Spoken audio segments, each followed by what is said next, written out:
तो क्या आप वचन में चलने तैयार हैं? Praise the Lord. आइए आंखें बंद करें, छोटी सी प्रार्थना करेंगे। प्यारे परमेश्वर, धन्यवाद करते हैं आज के सुंदर समय के लिए प्रभु, कि आपने अभी तक हमें संभाल के रखा है प्रभु। आज का वचन तेरी ओर से होने पाए प्रभु, ताकि एक एक शब्द लोगों की जिंदगियों में काम करे प्रभु जी। ये शब्द ऐसे ही खाली वापस ना आने पाए प्रभु। आपका कलाम कहता है जो वचन यहोवा की ओर से उसके मुख से निकलता है वो खाली लौट कर नहीं आता। जिस प्रकार से वर्षा का पानी और हिम जमीन पर पड़कर यूं ही नहीं लौट जाते, वरन फसल उग जाते हैं, खेती पैदा होती है उससे, वैसे ही प्रभु जी आज लोगों की जिंदगियों में तेरी आशीषें आने पाए, बंधन टूटने पाए प्रभु। लोग इस बात को सोचने पर मजबूर हो जाएं कि उन्हें क्या करना है, वो डिसीजन लेने वाले बने, वो सामर्थ्य बने प्रभु। पिता अपने कलाम के द्वारा हमसे बातचीत करें, यीशु मसीह के नाम से मांगते हैं, आमीन। एक बहुत साधारण सा वचन है जो आज मैं आपके साथ शेयर करने के लिए जा रहा हूं। मेरे साथ निकालिए मरकुस की पुस्तक, उसका 4 अध्याय। मरकुस उसका 4 अध्याय उधरी, और यहां पर लिखा है 13वें पद से, मरकुस 4 अध्याय और पद 13 में लिखा है, फिर उसने उससे कहा, फिर वो झील के किनारे उपदेश देने लगा और ऐसी बड़ी भीड़ उसके पास इकट्ठी हो गई कि वो झील में एक नाव पर चढ़कर बैठ गया और सारी भीड़ भूमि पर झील के किनारे खड़ी रही और वो उन्हें दृष्टांतों में बहुत सी बातें सिखाने लगा और अपने उपदेश में उससे कहा, सुनो। क्या कहा? क्या आप सुन पा रहे हैं? मुझे कह रहा है सुनो, एक बीज बोने वाला बीज बोने निकला और बोते समय कुछ मार्ग के किनारे गिरा और पक्षियों ने आकर उन्हें चुन लिया। कुछ पथरीली भूमि पर गिरा जहां उसको बहुत मिट्टी ना मिली और गहरी मिट्टी ना मिलने के कारण वो जल्द उग आया और जब सूर्य निकला तो जल गया। कुछ झाड़ियों में गिरा और बढ़कर उसे दबा दिया, परंतु कुछ अच्छी भूमि पर गिरा और वो उगा और बढ़कर फलवंत हुआ, कोई 30 गुना, कोई 60 गुना, कोई 100 गुना फल लाया। तब उसने कहा, जिसके पास सुनने के लिए कान हो वो सुन ले। हालेलुया। ये दृष्टांत जो अभी आपने सुना है, बाइबल कहता है, वचन कहता है, जिसके सुनने के कान हो वो सुन ले, वो सुन ले। Do you have years? क्या आपके पास कान है? यस। क्या आप सुन पा रहे हैं? बीज बोने वाला बीज बोने को निकला और कुछ बीज कहां गिरे? कुछ बीज मार्ग के किनारे ही गिर गए। क्या आप जानते हैं मार्ग के किनारे बीज जो गिरे हैं इसका मतलब क्या है? मेरे साथ उसका अर्थ साथ पढ़ते चलिए। 4 अध्याय 13 में लिखा है, फिर उसने उससे कहा, क्या तुम ये दृष्टांत नहीं समझते? तो फिर और सब दृष्टांतों को कैसे समझोगे? क्या है? फिर उसने उससे कहा, क्या तुम ये दृष्टांत नहीं समझते जो मार्ग के किनारे के हैं जहां वचन बोला जाता है? ये वे हैं कि जब उन्होंने सुना तो शैतान तुरंत आकर वचन को जो उनमें बोया गया था उठाकर ले गया, चुरा कर ले गया। मेरे प्रियो, आज बहुत सारे लोग कलीसिया के अंदर आते हैं, लोग वचन बड़े गहराई से सुनना चाहते हैं, वचन को मानना चाहते हैं, बड़ी मोहब्बत दिखाते हैं, हाँ वचन बहुत अच्छा है, बहुत अच्छा है। लेकिन क्या होता है कि वचन जैसे ही उनके अंदर बोया गया, शैतान आकर उस वचन को पिक कर लेता है, उठाकर लेकर चला जाता है और वो खाली के खाली रह जाते हैं। जब कोई व्यक्ति बाहर निकलकर पूछता है उनसे, भाई आज चर्च गए थे? मैं आज चर्च जा नहीं पाया, आज का वचन कैसा था? क्या बताया उन्होंने? तो बोलता बहुत अच्छा वचन था, आज का वचन बहुत प्रभावशाली था। लेकिन जब वो पूछता है कहां से बताया, ये तो हमको पता ही नहीं है। क्या बताया? अरे मैं भूल गया। क्यों भूल गया? क्योंकि शैतान तेरे मन में काम कर चुका है, शैतान उस वचन को लेकर चला गया है और तू वापस खाली का खाली ही रह गया। कोई लाभ नहीं अगर आप कलीसिया में आए हैं और खुदा का कलाम आप नहीं सुन पा रहे हैं, कोई लाभ नहीं होगा। आपको मालूम कलाम क्या कहता है? मूर्खों के बलिदान चढ़ाने से समीप जाकर वचन सुनना अच्छा है। आपको मालूम, अगर मूर्ख व्यक्ति जो वचन नहीं सुन रहा है, जो वचन पे ध्यान नहीं कर रहा है, वो कितने भी बलिदान चढ़ाए, वो दान कितने भी दे दे, कितना भी पैसा दान दे दे, उससे कोई लाभ नहीं है। उससे उत्तम यह है कि आप परमेश्वर का वचन सुनने के लिए मन लगाएं। दाऊद कहता है, कहीं और के 1000 दिनों से बेहतर मेरे लिए तेरी द्योड़ी पर पड़ा रहना है। एक दिन तेरी द्योड़ी पर पड़ा रहूं, वो मेरे लिए कहीं दिन के 1000 दिनों से उत्तम है। हालेलुया। जब आप खुदा के कलाम को सुनने के लिए आते हैं ना, अपना दिमाग खोल कर आइए, ये सोच कर आइए कि वचन ही जीवन है, वचन ही परमेश्वर है। जो वचन का आदर नहीं करेगा, वो खुदा का आदर कभी नहीं कर सकता। आज कलीसियाएं क्यों बर्बाद हो रही हैं? आज जवान क्यों बर्बाद हो रहे हैं? क्यों घरों में झगड़े हैं? वहां पर वचन का कोई आदर नहीं है। पास्टर्स आकर बैठे हुए 1 घंटे से लोग प्रार्थना की तैयारी नहीं कर पाते अपने घर के अंदर। समय अगर 4 बजे का है तो पास्टर तो 4 बजे पहुंच जाएगा, लेकिन घर के लोग अपना काम निपटा नहीं पाते। आपको मालूम है, आप परमेश्वर के वचन का आदर नहीं कर रहे। आपको वचन देने वाले के आने से पहले अपनी तैयारी पूरी करनी चाहिए। आपको याद है, 2 बहनें थी, एक मरियम और एक मार्था। मार्था बहुत चिंता कर रही है, इतने लोग आ रहे हैं, इतना खाना बनेगा, मैं कैसे बनाऊंगी? वो काम में लगी हुई है खाना पकाने के। पर एक दूसरी बहन, इसका नाम क्या है? मरियम है। वो इस बात की चिंता नहीं कर रही है, मन में चिंता है उसके। वो लास्ट में सोचती है, जब परमेश्वर यहां पर है तो मैं चिंता कर क्या करूंगी? अरे जिस परमेश्वर ने 5000 लोगों को 5 रोटियों से खाना खिलवा दिया था, मेरे घर में जो कुछ होगा प्रभु से बढ़ा देगा। हालेलुया। सारा खाना जो पूरा होने वाला है नहीं था, वो परमेश्वर पूरा कर देगा। हालेलुया। मरियम का विश्वास ये था कि यीशु मसीह यहां पर है तो मेरे घर के अंदर कोई घटी, कोई कमी, कोई भी चिंता नहीं रहने पाएगी। पर मार्था उसके उल्टा सोच रही थी, अरे यीशु आए हैं, 12 चेले आए हैं, इतनी बड़ी भीड़ आई है, चाय बनेगी, नाश्ता बनेगा, खाना बनाया जाएगा और मैं उस काम में लग जाऊं। अपनी जगह वो गलत तो नहीं थी, वो भी सही थी अपनी जगह। एक बात ही गलती थी उसके अंदर, उसने उत्तम भाग को पहले छोड़ दिया, संसारिक काम में पहले लग गई। उसको चाहिए था कि वो पहले वचन पढ़ती, पहले प्रार्थना करती, पहले परमेश्वर के आदर करती। वचन का पहले आदर उसको करना था। संसारिक बातों में लगने की बजाय वो पहले यीशु के कदमों में बैठती। जो वचन यीशु मसीह देने जा रहे थे, वो पहले उसका आदर करती, उस वचन को सुनती। लेकिन उसने उसका उल्टा किया और एक दिन वो कहने लगी, देख प्रभु, मेरी बहन चिंता नहीं करती, इतने सारे लोग आए हैं, मुझे खाना पकाना है और ये मेरी मदद नहीं करती है। क्या कहा यीशु ने? हाँ तू ठीक कह रही है, ले जा अपनी बहन को जल्दी चाय बना के ला। कहा नहीं कहा यीशु ने। यीशु ने कहा, सुन मार्था, हे मार्था, तू बहुत बातों की चिंता करती है।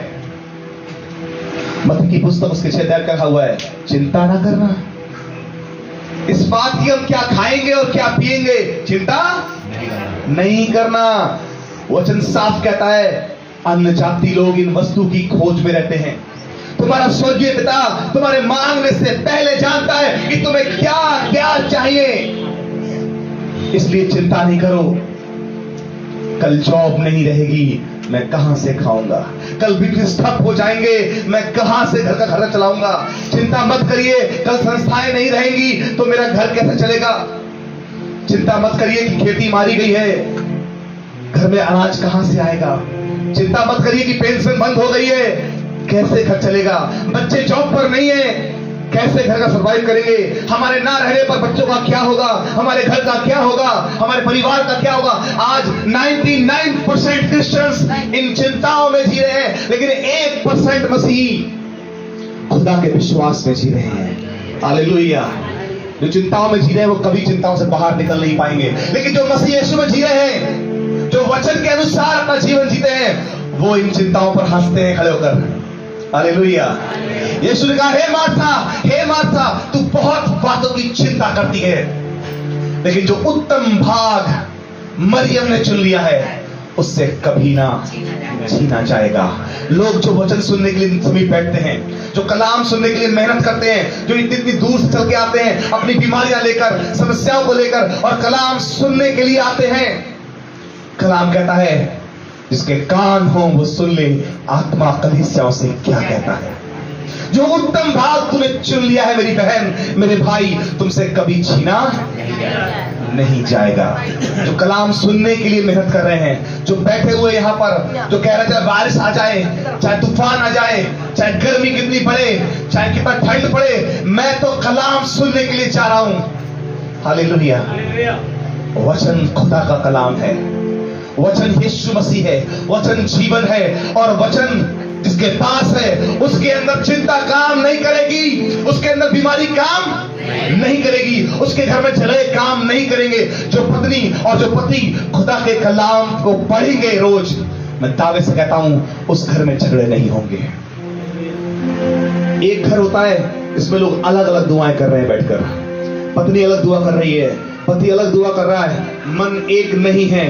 तुम कुछ भी बांधोगे वो पृथ्वी पर नहीं बंधेगा, वो स्वर्ग में भी नहीं बंधेगा, तुम्हारे घर में भी वो आशीषें ठहरेंगी नहीं, क्योंकि तुम्हारे मन एक नहीं है। तुम आपस में गुस्सा, क्रोध और झगड़े से भरे पड़े हो, एक दूसरे के बारे में अलग अलग विचार रखते हो, वो एक दूसरे को माफ नहीं कर रहे हो, और सोचते हो खुदा तुम्हें स्वर्ग से आशीष देगा। सॉरी टू से, खुदा आपको आशीष नहीं देने वाला। कलाम में लिखा है जब तू वेदी पर जाए अपनी भेंट चढ़ाने के लिए, और तुझे याद आए कि तेरा भाई तुझसे नाराज है, तो पहले क्या कर, पहले मुझे भेंट चढ़ा, उसके बाद जाकर अपने भाई को मना ले। ये लिखा है ना? नहीं, अपने भाई को क्या लिखा है? पहले अपने भाई को मना, पहले अपने भाई को मना ले, फिर जाकर अपनी भेंट चढ़ाना। आज हम में से कितने लोगों के भाई नाराज हैं, कितने लोगों की बहनें नाराज हैं, कितने लोगों की पत्नियां घर में नाराज हैं, और हम दुआएं करने का ढोंग कर रहे हैं।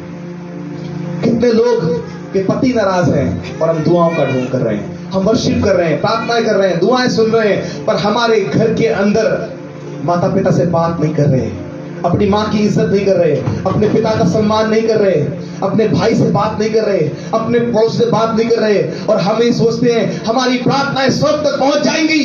सॉरी, खुदा कहता है तुम्हारी प्रार्थनाएं, तुम्हारे उपवास मैं नहीं देखूंगा। मैं दिन भर इस हठीली जाति की ओर अपने हाथ फैलाए रहा, लेकिन इन्होंने मेरा तिरस्कार किया है। मैं दिन भर इन्हें पुकारता रहा और इन्होंने मेरी बात नहीं सुनी है, इसलिए अब मैं तुम्हारी बात नहीं सुनूंगा। मेरे प्रियो, कलाम कहता है एक बीज बोने वाला बीज बोने निकला, कुछ मार्ग के किनारे गिर गए। ये वे हैं जो बड़े आनंद के साथ वचन को मानना चाहते हैं, सुनना भी चाहते हैं, लेकिन इससे पहले कि वचन इनकी जिंदगी में कोई काम कर पाए, शैतान चुरा कर ले जाता है। वो बैठे हैं प्रार्थना के अंदर, सुन तो रहे हैं, लेकिन उन्हें प्रार्थना के बाद कुछ भी याद नहीं रहने वाला।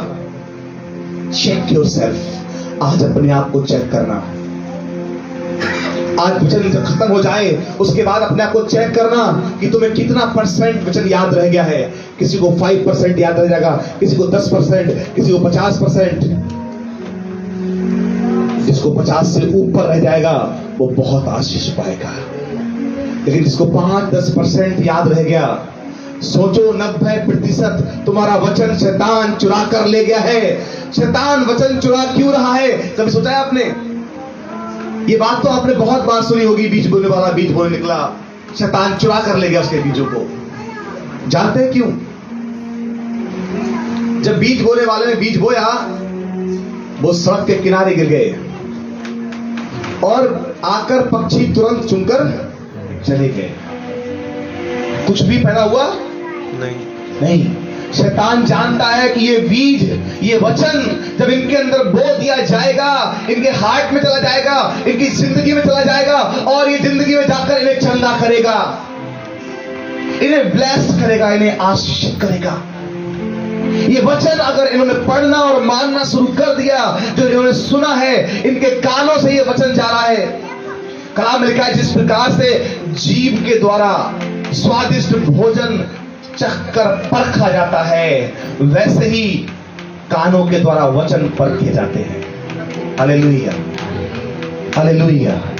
आपके कान जो वचन सुन रहे हैं ना, वो आपके अंदर आ रहा है, आपके हार्ट में पहुंच रहा है, और आपके हार्ट से दोबारा कहां निकलेगा? आपकी जुबान से बाहर निकलेगा। मेरे प्रियो, शैतान नहीं चाहता है, और इसलिए आज बहुत सारे लोगों के अंदर वचन सुनने के बाद भूलने का आत्मा काम कर रहा है। वो कहते हैं हम भूल गए, हमें कुछ याद नहीं रहा। अरे कहां से याद रहेगा? वो बीज तो चुन गया, शैतान छीन कर चला गया है। 10 साल प्रार्थना करते हो गए, 20 साल से चर्च जा रहे हैं, पर अपनी बुरी लतों को छोड़ नहीं पा रहे लोग। कोई नशा नहीं छोड़ पा रहा, कोई विचार नहीं छोड़ पा रहा, कोई अपने गंदी गंदी मुंह से बातें नहीं छोड़ पा रहा है, कोई गालियां नहीं छोड़ पा रहा है, कोई अपने लड़ाई झगड़ा नहीं छोड़ पा रहा है घर के अंदर। क्यों? कोई अपना दान, अपना 10वां अंश निकाल नहीं पाता है। कोई चोर बना बैठा है, कोई झूठा बना बैठा है, कोई मक्कारी कर रहा है, कोई दुष्ट आत्माओं से भरा हुआ है, कोई बीमारियों से भरा हुआ है। क्यों?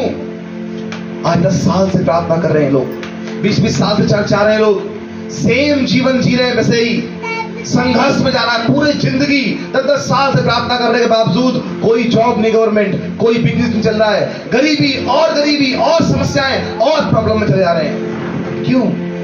क्या खुदा हमसे ऐसा कहता है कि तुम मुझे मानोगे और गरीब चले जाओगे? अरे कलाम में लिखा है, मैं तुम्हारे वंश को बहुत आशीष दूंगा, मैं तुम्हारे लिए गुप्त में गड़ा हुआ धन दूंगा, समुद्र का धन तुम्हें दूंगा। सब जातियों के लोगों को तुम उधार दोगे, तुम्हें किससे उधार लेना ना पड़ेगा। अरे मैं तुम्हें पूंछ नहीं सिर ठहराऊंगा। शैतान जानता है इस बात को, ये वचन अगर इनकी जिंदगी में रह गया तो ये फलवंत हो जाएंगे। और इसलिए आज 20-20 साल से शैतान और उसकी दुष्ट आत्माएं लोगों के पीछे लगी हुई हैं। वो जैसे ही वचन सुनते हैं, शैतान का दूत वही खड़ा होता है, तुरंत उनके अंदर से निकाल लेता है, बीन लेता है। एक एक शब्द आपके अंदर जो जाने वाला है, शैतान का रूह उसको निकाल के लेके जा रहा है। समझ में आ रहा है? Careful about your life. अपने बारे में चिंता करिए, आपका वचन शैतान चुरा कर ना ले जाए। दूसरे प्रकार के लोग कौन से हैं जो कलीसिया में बैठे हैं? आगे लिखा है, कुछ भूमि पथरीली भूमि पर आकर गिरा, जहां उसको बहुत मिट्टी ना मिली, और गहरी मिट्टी ना मिलने के कारण जल्द उग आया। जब सूर्य निकला तो जल गया, और जल पकड़ने के कारण सूख गया। हालेलुया। जल ना पकड़ने के कारण सूख गया। दूसरे लोग वे हैं, उस बीज के समान हैं जो जड़ नहीं पकड़ पाते। थोड़ी सी भूमि थी पथरीली, और थोड़ी सी मिट्टी थी उसके अंदर, बीज गिरा उसमें, बहुत जल्दी निकल आया। मिट्टी कम थी ना, पत्थर ज्यादा थे, और थोड़ी सी मिट्टी में जल्दी से निकल आए। ये वे लोग हैं जो चर्च में आते हैं बड़े आनंद के साथ, आज हम चर्च जाएंगे, आज हम वर्शिप करेंगे, आज हम प्रार्थना करेंगे, आज हम वचन सुनेंगे, हालेलुया, आमीन, जय का करते हैं। लेकिन जैसे ही इनकी जिंदगी में सताव आता है, प्रार्थना करने के बाद घर पहुंचे और पत्नी ने डंडा उठाया, क्यों चर्च जाएगी? किससे पूछ के चर्च गई थी? तो डंडे मारे, अगली बार क्या बोलेगी? मैं चर्च नहीं आऊंगी, पति ने बहुत मारा है। पड़ोसी बोलते हैं तुमने धर्म परिवर्तन कर लिया, तुमने जीवन अपना बदल दिया है, तुमने हमारे भगवानों को मानना छोड़ दिया है, तुमने हमारे देवताओं को मानना छोड़ दिया है, तुम पे आरोप लगाने लगे। क्या होगा? तुम्हें पैसा मिला है, तुम क्रिश्चियन बन गए हो, तुम ईसाई बन गए हो, तुमने अपना धर्म बदल दिया है, जाति बदल दी है, बाप बदल दिया है। जब ऐसी कटोकटी लोग बोलते हैं आपसे, आपके दिल में चट होती है, अरे लोग तो बहुत बुरा बोल रहे हैं मेरे लिए, अब मैं क्या करूं? घर वाले पीछे पड़े हैं, माँ बाप प्रार्थना में जाने नहीं दे रहे, पति प्रार्थना में जाने नहीं दे रहा, पत्नी विरोध कर रही है, बच्चे विरोध कर रहे हैं, माता पिता विरोध कर रहे हैं, समाज विरोध कर रहा है। अरे छोड़ो यार प्रार्थना में जाना, इससे अच्छा कि हम घर पे रहेंगे, अपने वहीं दुआ कर लेंगे। अगली बार पास्टर फोन करते हैं, हेलो भाई आप संडे चर्च में आए नहीं? क्या बोलते पता है? अरे भैया वो हम घर ही पे कर लेते हैं दुआ, अपने घर पे टाइम पढ़ लेते हैं, हमें टाइम नहीं मिल पा रहा भैया। सच्चाई ये है कि तुम अपना जीवन यीशु को नहीं देना चाह रहे। वो दूसरे प्रकार के लोग हैं जिनके अंदर वचन गया और उग नहीं पाया। ये धूप क्या है? सताओ, ताने, मारपीट, झगड़ा, क्लेश, ये वो धूप है। जल्दी से उग आए, और जब तेज धूप पड़ी तो सूख गए। कोई फल आया? ये वे लोग हैं जिनमें कोई फल नहीं आ पाता है। मेरे प्रियो, कलाम कहता है मेरी इच्छा यह है कि तुम बहुत अच्छा फल लाओ। कलाम में लिखा है ना कि तुम क्या करो? बहुत फल लाओ। सच्ची दाखलता मैं हूं और मेरा पिता किसान है। जो डाली मुझ में है और नहीं फलती है, वो क्या करता है? उसको काट देता है। मेरे प्रियो, याद रखना इस बात को।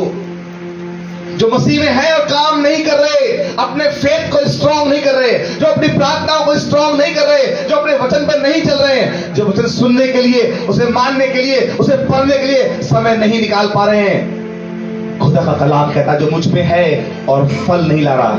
आज अपने आप को चेक करिए, कितने सालों से आप मसीह में हैं, आपने कितनी आत्माओं को जीता है, आपने कितने पड़ोसियों का हृदय जीत लिया खुदा के लिए, आपने कितने अनजान लोगों को प्रचार किया है खुदा के लिए, आप कितने घंटे बैठकर दुआ करते हैं, आप कितने बीमारों के लिए दुआ करते हैं नाम लेकर, अपने खानदान के लिए, चचेरे टहरे भाइयों के लिए, बहनों के लिए, अपने रिश्तेदारों के लिए कितनी दुआ करते हैं आप। शिकायत तो आप दुनिया भर की करते हैं कि मेरे खानदान के लोग मसीह में नहीं है, मेरा पति मसीह में नहीं है, दारू पीता है, मारता है, मेरा बच्चा झगड़ा करता है। अरे उसके लिए कितनी बार घुटने टिकाए हैं आपने, कितनी देर रोते हैं उसके लिए बैठकर। क्या फल है हमारी जिंदगी में? हमसे पाप छूट नहीं रहा, हमसे सुरती, गुटखा, तंबाकू नहीं छूट रहा, हम संडे चर्च में आना नहीं चाहते, हम वर्शिप करना नहीं चाहते, हमारे अंदर आलस भरा हुआ है। कलाम कहता है जो डाली मुझ में है, यानी कि तुम मसीह हो, चर्च जाते हो, कोई फल तुम्हारे अंदर नहीं है, तो कलाम कहता है मैं उस डाली को काट डालूंगा। एक दृष्टांत उसने कहा, मैं 3 साल से इस अंजीर के वृक्ष में फल ढूंढने को आता हूं और नहीं पाया है। और उसने माली से कहा इसे उखाड़ दे, ये क्यों जमीन को घेरे रहे। माली ने कहा प्रभु 1 साल और रहने दे, इस साल मैं गुड्डा खोदूंगा, मिट्टी खोदूंगा, खाद और पानी लगाऊंगा, और अगर इस बार भी ये फल ना दे तो प्रभु काट डालना। आपको मालूम है परमेश्वर आपको कई साल से देख रहा है। जब से आप मसीह में आए, जब से आपने अपना जीवन मसीह में लेके आए, जब से आपने बैप्टिज्म लिया है, जब से आप प्रार्थना में आ रहे हैं, उस दिन से रोज परमेश्वर आपको देख रहा है। कैसा लाइफ आप जी रहे हैं, कैसी जिंदगी मैं और आप आज मसीह में जी रहे हैं। क्या हमें जरूरत नहीं है आज इस बात की कि बदलाव लेकर आए? क्या ये जिम्मेदारी केवल पासवान की है वो प्रार्थना करे? क्या कलीसिया की जिम्मेदारी नहीं कि वो पासवान के घराने के लिए दुआ करें? क्या कलीसिया की जिम्मेदारी नहीं है कि अपने पड़ोसियों के लिए दुआ करें? आज हजारों लाखों लोग नशे में मर रहे हैं, बीमारियों से मर रहे हैं। अरे आपके सामने एक कैंसर पेशेंट बैठा हुआ है, अस्पतालों में जाकर देखो कैंसर पेशेंट भरे पड़े हैं। किसी को गले का कैंसर है, किसी को लीवर कैंसर है, किसी को ब्लड कैंसर है, बहुत सारे प्रकार के कैंसर हैं। आप जानते हैं एक व्यक्ति से उसे मालूम पड़ जाए कि उसे कैंसर हो गया है, उसकी सारी उम्मीदें खत्म हो जाती हैं। डॉक्टर अपने हाथ खड़े कर देते हैं। जब किसी को शुगर हो जाए तो शुगर का कोई इलाज अब तक नहीं मिला है। किसी की किडनी फेल हो गई है, लोग इंटरनेट पे सर्च कर रहे हैं, गूगल सर्च कर रहे हैं, ढूंढ रहे हैं। अगर एक भी आयुर्वेदिक या एलोपैथिक वाला अपना ऐड करता है ना, उसके नीचे कमेंट पढ़ के देखिए 10-10 हजार कमेंट हैं। पता है जब मैं रोने लगा उस दिन, जब मैं पढ़ रहा था, मैं उस भाई को याद कर रहा था, प्रार्थना कर रहा था उसके लिए, और मैं उसके लिए बड़ी चिंता कर रहा था, भाई कबीर के लिए। प्रभु मैं उसके लिए क्या बताऊं, क्या वचन दूं प्रभु, और उसके लिए क्या इलाज बताऊं, कहां भेजूं प्रभु, कैसे चंगा होगा वो। मैं उसके लिए रो रहा था, और मैंने इस बात को इतना गंभीरता से नहीं लिया कि संसार में लोग क्या कर रहे हैं। उसी क्षण मैंने फोन उठाया और मैं सर्च करने लगा उस बीमारी के बारे में, किडनी की डिसीज के बारे में। आपको पता है मेरे सामने कई डॉक्टरों के ऐड खुल गए नेट के ऊपर, और जब मैं उनको पढ़ने लगा और देखने लगा नीचे, उसके कमेंट पढ़कर मेरे आंसू रुक नहीं रहे थे। कई लोग उसमें लिख रहे थे, डॉक्टर साहब मेरी दोनों किडनियां फेल हो चुकी हैं और डॉक्टर ने बोला है कि 4 महीने तुम्हारे पास जिंदा रहने के लिए है केवल। मैं कहां जाऊं, कौन सा इलाज करवाऊं, कोई ट्रीटमेंट फायदा नहीं कर रहा है। मैंने डायलिसिस करा करा के थक गया हूं, मैंने किडनी ट्रांसप्लांट भी करा लिया है, सफल नहीं हुआ है। कुछ लोग लिख रहे थे अपने बारे में, डॉक्टर साहब पूरी पूरी रात हम सो नहीं पाते हैं, ऐसा लगता है कि हम बस मरने ही वाले हैं, हमें कुछ कर दीजिए। जब मैं उन कमेंट्स को पढ़ रहा था तो मेरे आंसू निकल रहे थे। परमेश्वर, कितने लोग दुख में हैं, कितनी परेशानियों में लोग जी रहे हैं। आज कैंसर से मर रहे हैं, किडनी डिसीज से मर रहे हैं, हार्ट अटैक से लोग मर रहे हैं, अस्पताल भरे पड़े हैं और कोई उनको देखने वाला नहीं है।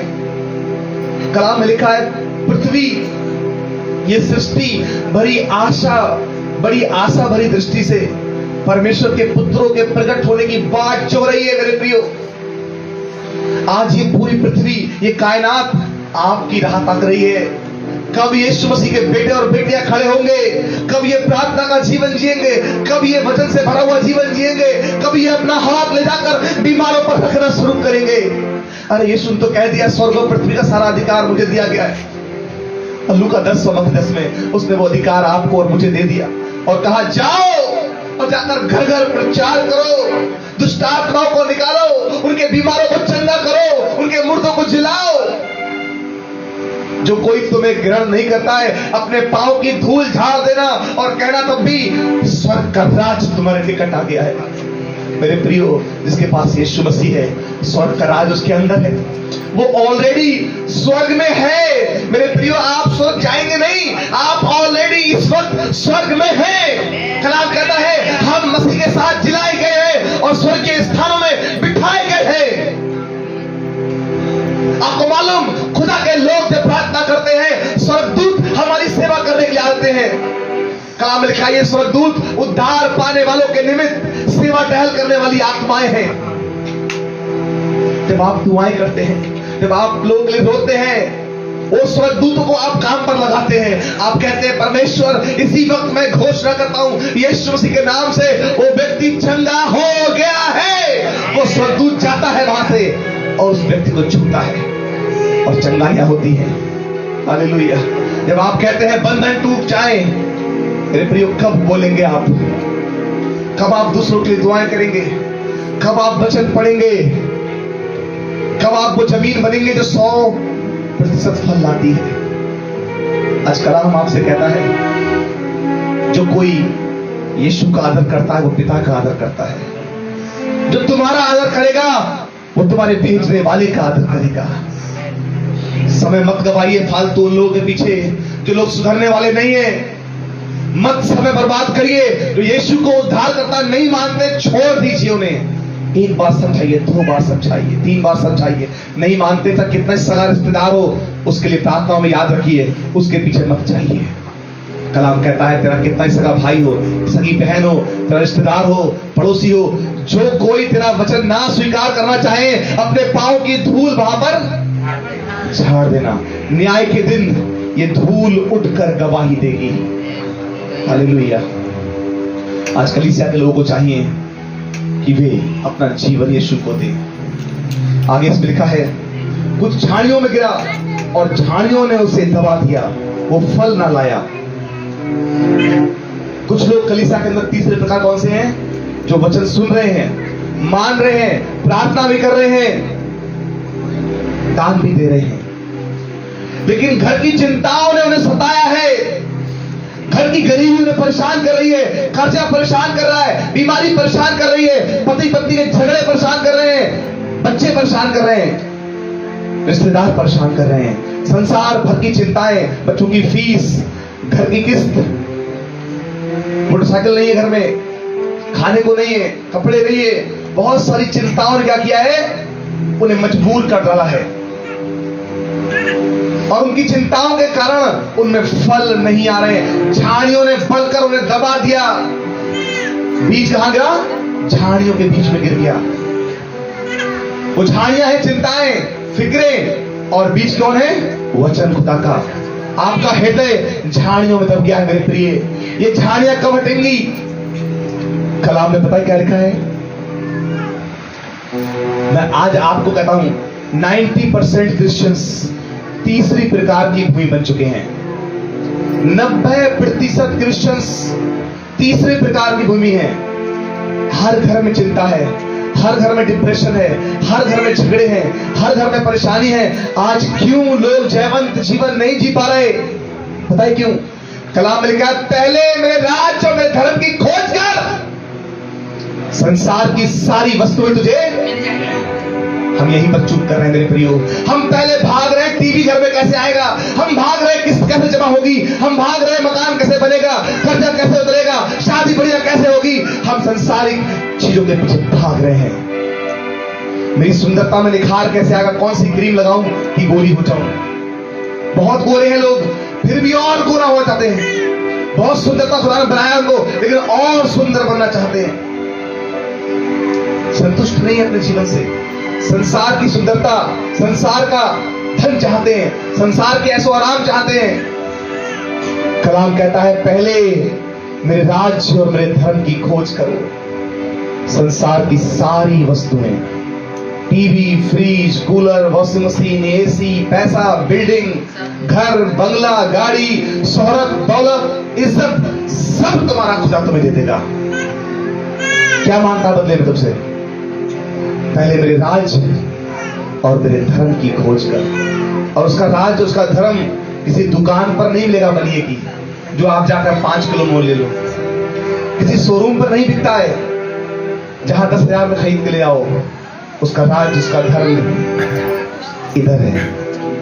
उसका राज्य तुम्हारे मनों के अंदर है। उसका धर्म इधर है, जो तुम बैठे आत्मा के अंदर, जो तुम खोज रहे हो, कलाम को पढ़ रहे हो, सुन रहे हो। अभी घर जाकर जब से पालन करोगे, तब राज्य और धर्म तुम्हारे अंदर आएगा।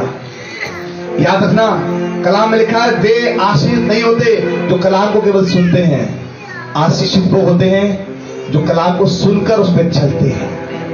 आज बहुत सारे लोग केवल सुन रहे हैं, केवल सुन रहे हैं और केवल सुन रहे हैं। टीवी देख रहे हैं, घर में टीवी भजन चल रहा है, सुन रहे हैं पर चल नहीं रहे उस पर। पढ़ रहे हैं पर समझ नहीं रहे, चल नहीं रहे उस पर। छठ में आ रहे हैं, प्रार्थना सुन रहे हैं, वचन सुन रहे हैं, पर चल नहीं रहे। मैं आपसे कहता हूं, 20 साल भी निकल जाएं तो आपकी प्रॉब्लम्स नहीं जाएंगी, क्योंकि आप वचन को जीना अभी तक नहीं सीखे हैं।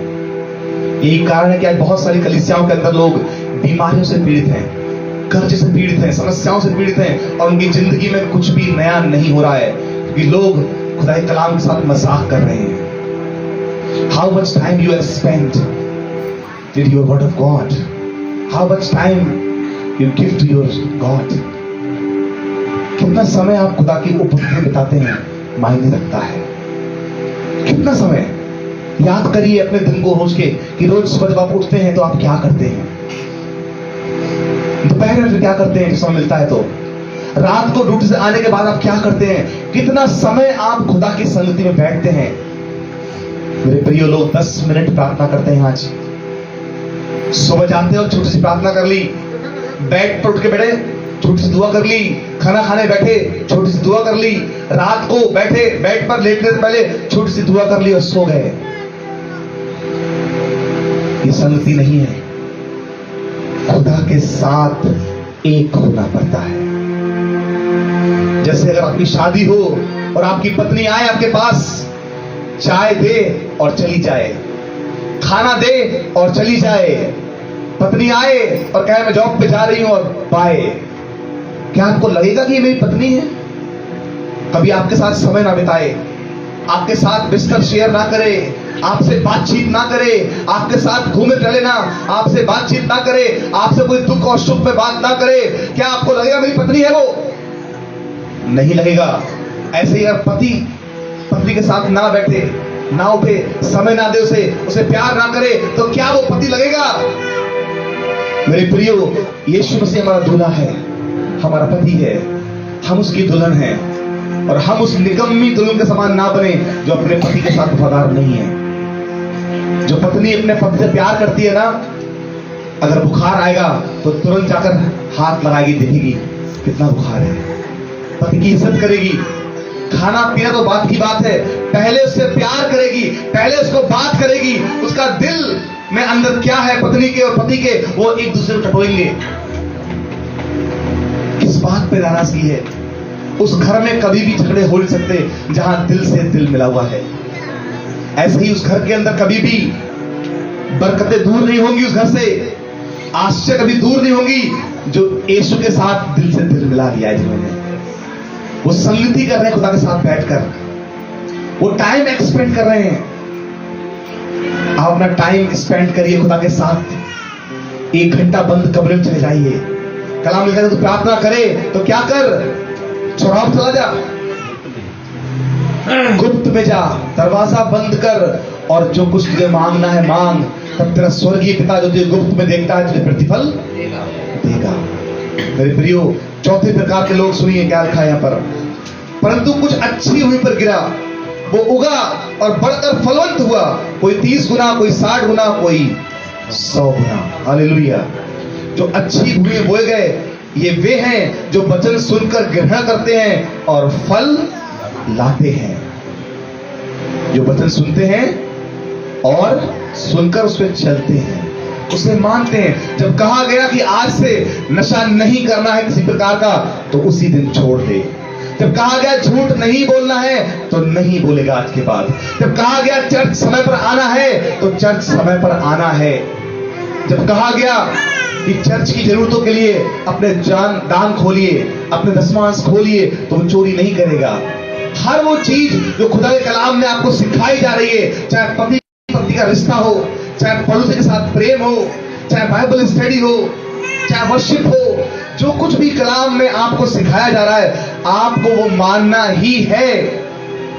कोई और अपॉर्चुनिटी नहीं है, कोई और दूसरा अवसर आपके पास नहीं है। मेरे प्रियो, याद रखिए जो अच्छी भूमि है वो आप ही में से है, जिनके हृदय में खुदा का वचन काम करता है। जहां वचन जा रहा है, आज जब मैं आपको संदेश दे रहा हूं, इस वक्त अपने आप को चेक करिए, क्या आपके अंदर वचन चल रहा है?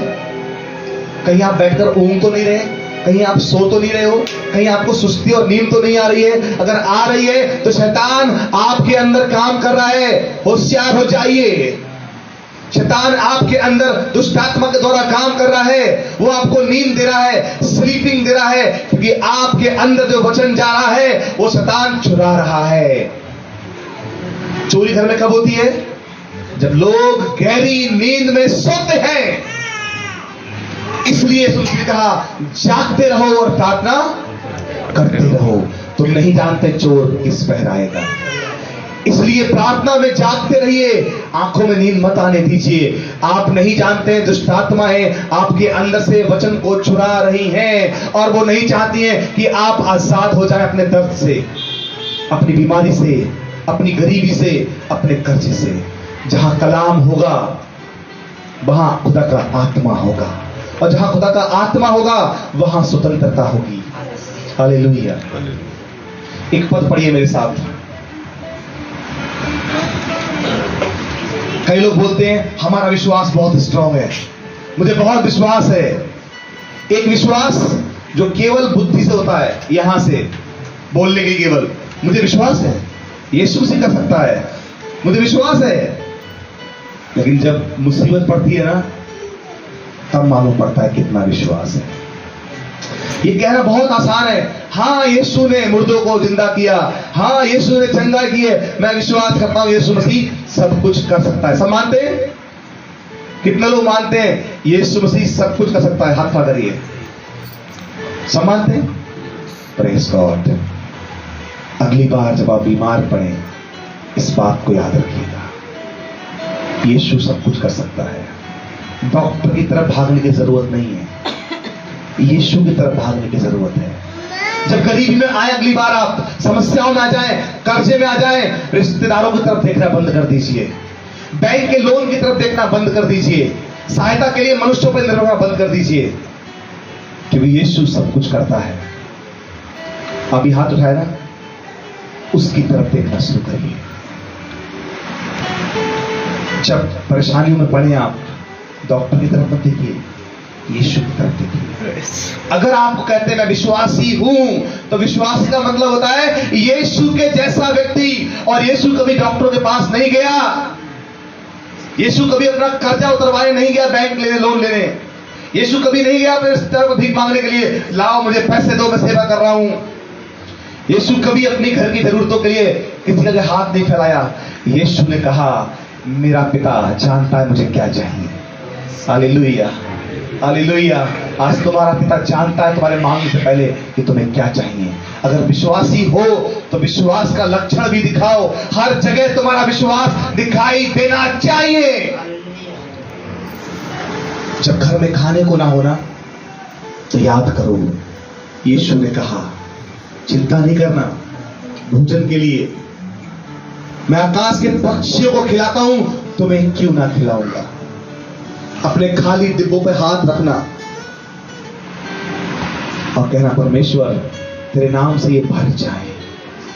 जब तुम्हारा सिलेंडर खाली हो जाए, आजमा कर देखना मैं जो कह रहा हूं। मेरी जिंदगी में कई दफा ऐसा हुआ है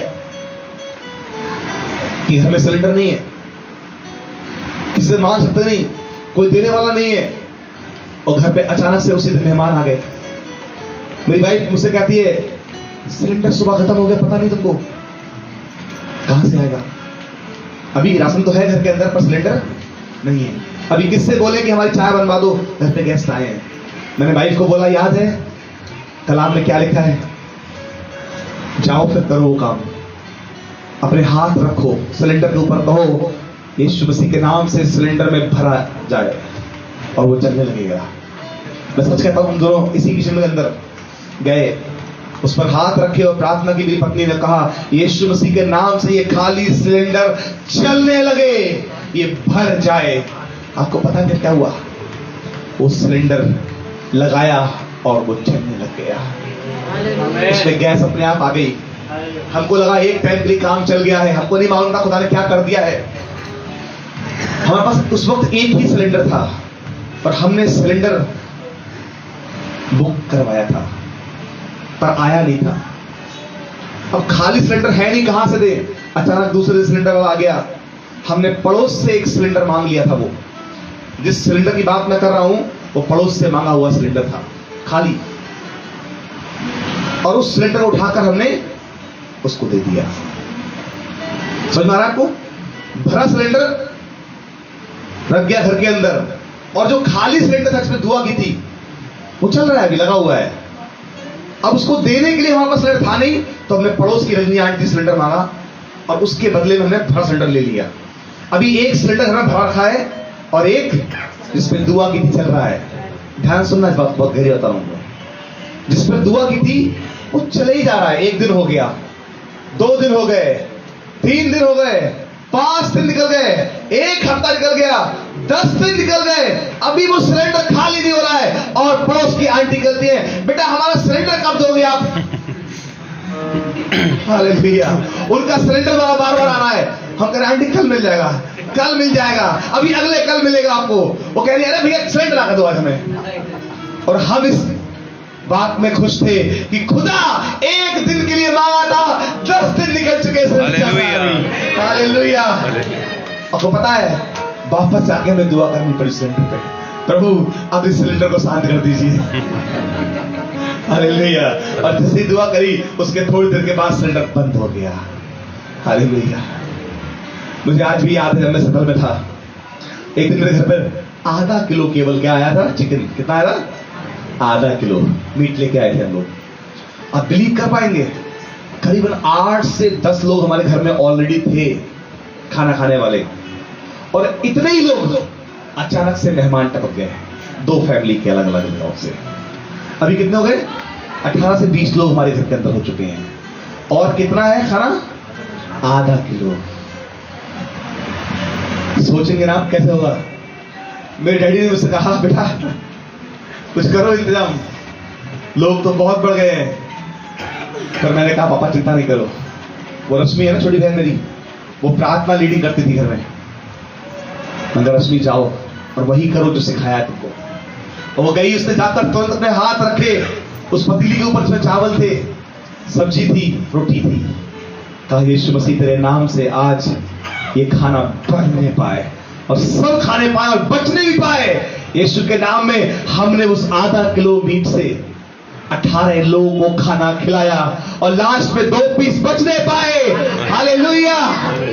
जो तुम्हारा जिंदा खुदा है वो तुम्हारे लिए कुछ भी करने की ताकत रखता है। मेरे प्रियो, फल खुदा चाहता है विश्वास के साथ दुआ करो।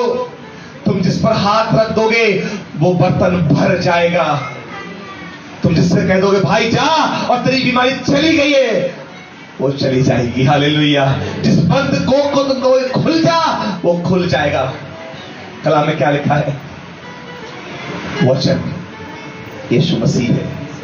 आदि में वचन था, वचन परमेश्वर के साथ था, वचन ही परमेश्वर था। अंतिम वचन पढ़ता हूं और समाप्त करेंगे इसको। रोमियो 10:17 क्या लिखा है देखिए वहां पर। रोमियो 10वां अध्याय पद 17 यह लिखा गया है, अतः विश्वास सुनने से और सुनना मसीह के वचन से होता है। अतः विश्वास सुनने से और सुनना मसीह के वचन से होता है। जो लोग वचन को पढ़ते हैं रोज 1 घंटे, मैं सच कहता हूं उनके अंदर इतना वचन भर जाएगा और उससे ज्यादा उनका विश्वास बढ़ जाएगा। अगर आपके अंदर 10% वचन है केवल, तो आपका विश्वास भी 10% होगा। पता है क्यों कह रहा हूं ये बात मैं? कि सुनना मसीह के वचन से होता है और विश्वास कहां से बढ़ता है? सुनने से। वचन के सुनने से आपका विश्वास बढ़ता है। एक जगह चेलों ने कहा, मैं आपको वो पद दिखाता हूं, लूका 17:5 पढ़िए जल्दी से। लूका 17:5। हालेलुया। यहां लिखा है, तब प्रेरितों ने प्रभु से कहा हमारा विश्वास बढ़ा। क्या कहा? हमारा विश्वास बढ़ा। क्योंकि एक पिता अपने बच्चे को ले आया था वहां पर जिसमें दुष्ट आत्मा थी, आग और पानी में गिरता था। उसका पिता कहने लगा मैंने तेरे चेलों से कहा दुष्ट आत्मा को निकाल दे, परंतु निकाल ना सके। तब यीशु ने कहा, हे अविश्वासी लोगों, हे हठीले लोगों, मैं कब तक तुम्हारी सहूंगा। उस पिता से कहा, अपने चेलों से कहा था, हे अविश्वासी लोगों, हे हठीले लोगों, मैं कब तक तुम्हारी सहूंगा, मैं कब तक तुम्हारे संग रहूंगा। अरे कब सीखोगे दुष्ट आत्माओं को निकालना? अरे कब सीखोगे चीजों को विस्तार से बढ़ाना? कब सीखोगे अपनी आंख से खोलना? कब सीखोगे दुष्ट आत्माओं को बांधना? हालेलुया। इसलिए उसने कहा, हे हठीले लोगों, मैं कब तक तुम्हारी सहूंगा। आज यीशु में सह रहा है, पता है, सारा अधिकार तुम्हारे हाथों में दे चुका है, सारी सामर्थ तुम्हारे लिए दे चुका है, फिर भी तुम बीमारी के बिस्तर में पड़े हो, फिर भी अंधकार की ताकतें तुम पर राज्य कर रही हैं। पता है क्यों? ये अंदर नहीं जा रहा है। टीवी खोलकर बैठने से नहीं होगा। बहुत सारे प्रचारक YouTube फेसबुक का कर रहे हैं, उनको सुनने से फायदा मिलेगा, लेकिन जब तक आप खुद इस वचन को खोलकर 1 घंटा अध्ययन नहीं करेंगे, 10 चैप्टर नहीं पढ़ेंगे रोज के, उसे मानना शुरू नहीं करेंगे, उसे अप्लाई नहीं करेंगे जिंदगी में, कुछ भी फायदा नहीं होने वाला। ये सुनना मसीह के वचन से है। ये वचन जितना आपके अंदर जाएगा उतना ही आपके जिंदगी में निखार आएगा, उतना ही आपका चेहरा चमकेगा, उतना ही आपकी जिंदगी चमकेगी, आपका परिवार आजाद होगा हर बीमारी से, हर गरीबी से, हर श्राप से। आपकी जिंदगी में एक उजलापन दिखाई देगा। लोग बोलेंगे सचमुच ये खुदा का दास है, ये खुदा की दासी है। प्रेरित कहते हैं हमारा विश्वास बढ़ा। यीशु ने जवाब क्या दिया उन्हें? हालेलुया। प्रभु ने कहा, यदि तुम में से कोई राई के दाने के बराबर विश्वास होता तो तुम इस सहतूत के पेड़ से कहते जड़ से उखड़कर समुद्र में जा लग, तो जा लगता। लेकिन क्यों होगा विश्वास? जब वचन ही इतना पढ़ते हैं, जब वचन में इतना समय बिताते नहीं है, तो कहां से विश्वास आएगा? जब समस्या आती है तो रोते हैं बैठकर, प्रभु मैं क्या करूं, प्रभु मैं परेशान हूं। रोते रहो बेटा, रोज रो, घुटने टिकाओ, रोते रहो, रोते रहो। खुदा ने हमें रोने के लिए नहीं, शैतान पर जयवंत होने के लिए चुना है। जब बीमारियां आए तो पंगा लो और कहो यीशु के नाम से बाहर जा। We are chosen by God. हम खुदा के द्वारा चुने गए लोग हैं। हमें रोने रोने के लिए बनाया गया है, हमें जयवंत जीने के लिए बनाया गया है। हमारा अधिकार है हर बीमारी के ऊपर, हर दुष्ट आत्मा के ऊपर, हर गरीबी के ऊपर, हर श्राप के ऊपर, हर एक बुरी चीज पर हमारा अधिकार है। और वैसे ही हर एक आशीष हमारे लिए दी गई है। खाने पीने की वस्तुएं, अच्छे वस्त्र, अच्छा भोजन, अच्छा घर, अच्छी जमीन, हर वो चीज जो संसार में अच्छी है वो किसके लिए है? बोलिए मेरे लिए है। मेरे लिए। बोलिए मेरे लिए है। मेरे लिए। हर अच्छी चीज मेरे लिए है। मेरे लिए। हर अधिकार मेरे लिए है। मैं अधिकार रखता हूं हर दुष्ट आत्मा पर, हर बीमारी हर पर, बीमारी पर, हर तंत्र मंत्र हर पर तंत्र मेरा अधिकार है। मेरा अधिकार है। Hallelujah, hallelujah. हालेलुया। बोलिए मैं अब से मैं आपसे जयवंत जीवन जीऊंगा। मैं रोने के लिए नहीं, रोने के लिए, आनंद करने के लिए चुना गया हूं। आनंद करने के लिए चुना गया।